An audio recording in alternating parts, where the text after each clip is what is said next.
There's a talent crisis, and we can't find enough people.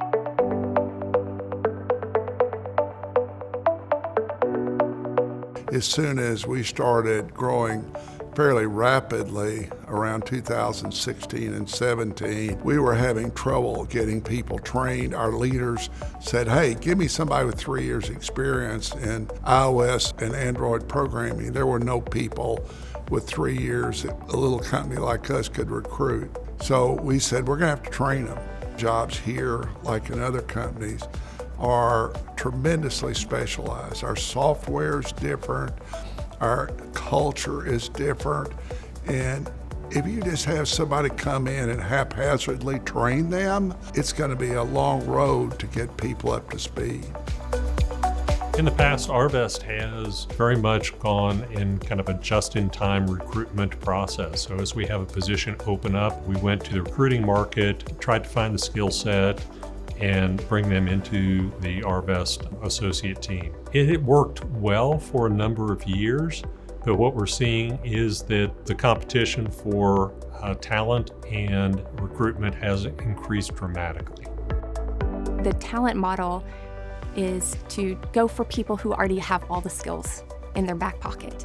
And with the apprenticeship model, we're able to kind of expand that out and focus on the non-traditional talent where they may not necessarily have all the skills today that they need, but they are willing to learn and they have the aptitude to learn. So we are kind of breaking the barriers to entry with this program and allowing people who wouldn't necessarily otherwise be successful in these roles, allow them to come in and show us, knock our socks off really, because every single one of our apprentices has done wonderfully, and we couldn't be more proud of what they've done. If we focus on this culture of apprenticeship and the apprenticeship model of bringing people in, and helping train them through classroom training, and then the experiential learning on the job, and then mentorship, we can truly grow our own talent. And that talent is twice as likely to stay if they've come through the apprenticeship model. And we've learned that apprenticeship programs are a better way to train people. I think when we first started apprenticeship programs, we didn't realize how valuable they would be for a recruiting tool. It's helped with training, it's helped us get higher quality talent coming in the business, and there is no question that this has helped us make these people productive faster. The overall cost of this is not a cost, it's actually a benefit. The apprenticeship program for recruitment and retention, it's not only for our current workforce, but also attracting new workers into Arvest. One of the things that we've seen with the apprenticeship program from outside Arvest and bringing people into the recruitment is that you can bring some non-traditional skills into a role that isn't obvious. It's not unusual for a barista to have a passion for technology that doesn't show up in their normal job. And they're faced with this quandary of, I need the job that I have to pay the bills, and yet how do I then move toward my passion? And the apprenticeship program gives that amazing opportunity to take someone and let them change their career without putting them at risk. A lot of times for somebody who's embedded in a career, they have to make a hard decision to say, I stop working here to go to school there. And so you get into this process of, I not only cease my cash flow in, but I increase my cash flow out to go to school. The apprenticeship gives them that bridge where I can continue to earn as well as build a new skill set.